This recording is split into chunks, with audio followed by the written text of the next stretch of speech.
Welcome to Homeopathy Platform Summary Part 1 Boenninghausen's Characteristics and Repertory, BDCR. Boenninghausen's Characteristics and Repertory, BDCR.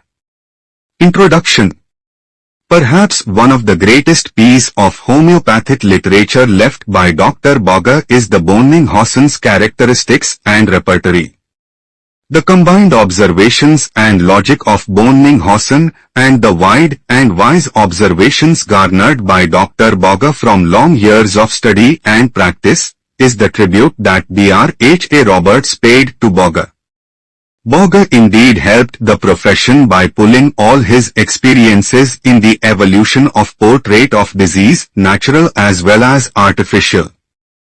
Dr. C. M. Boga was a leading practitioner of United States in the early decades of the 20th century. As a practical man, he well understood the difficulties faced by the practitioners of his days in finding out a correct correspondence in the materia medica in the shortest possible time. The perceptive mind of this German physician soon discovered that, in spite of the availability of a plethora of literature and clinical experiences, the burning question was, how best those could be put to use. In his time, both the Boenninghausen and Kentian schools were popular. Boga made a study of both but accepted Boenninghausen's way of working out of a case. Finding that the practitioners had to depend on existing faulty translations of repertory of antipsoric remedies, he embarked upon the task of translating it in 1900.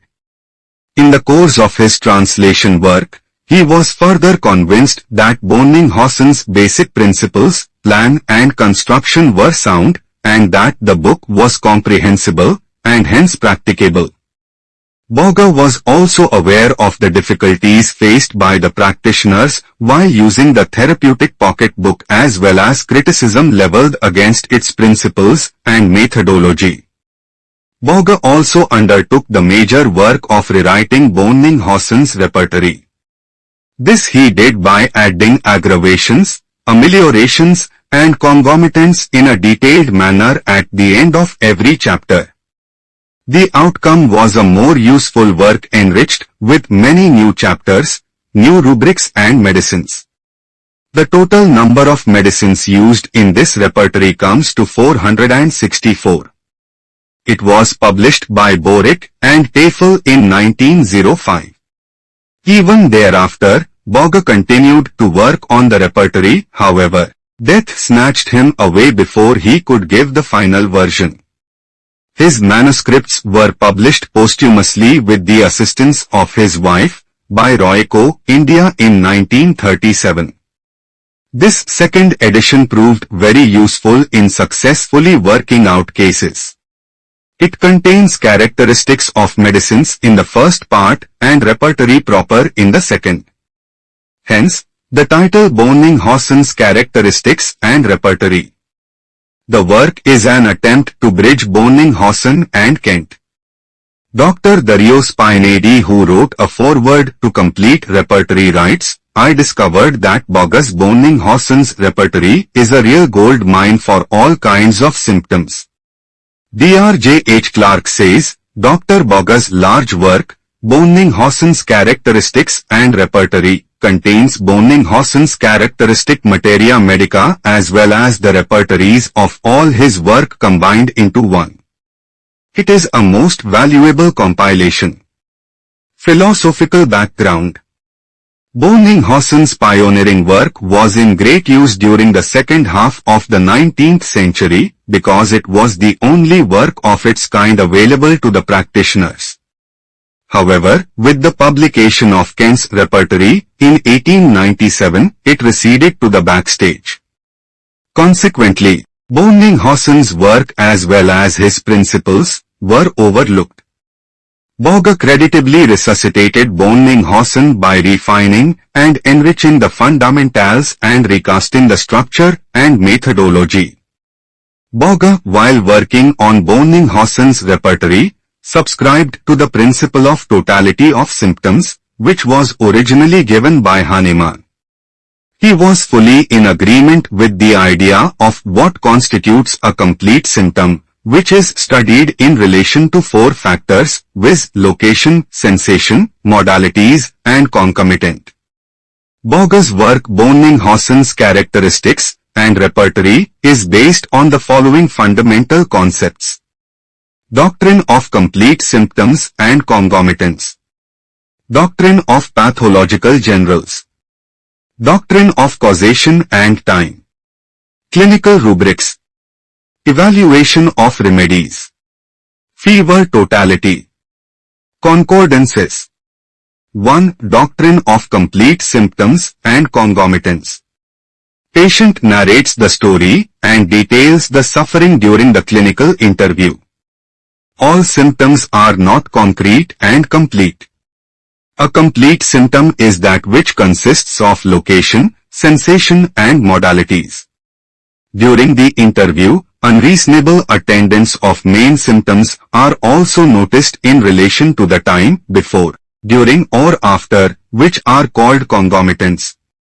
Boger borrowed the idea of a complete symptom from Boenninghausen's method of erecting a totality, but he improved over it by relating sensation and modalities to specific parts, thereby he fairly and squarely met the criticism. In the book, the complete symptoms are well arranged, and it is seldom necessary to do grand generalization regarding sensation and modalities. Concomitants are given greater importance by Boger in relation to the parts.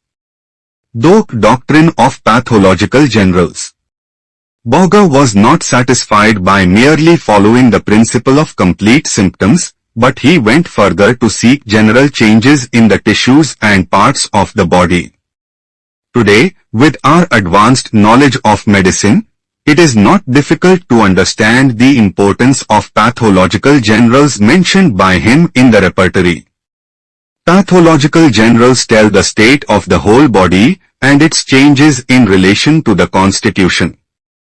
They help us to concentrate on more concrete changes to select the simillimum.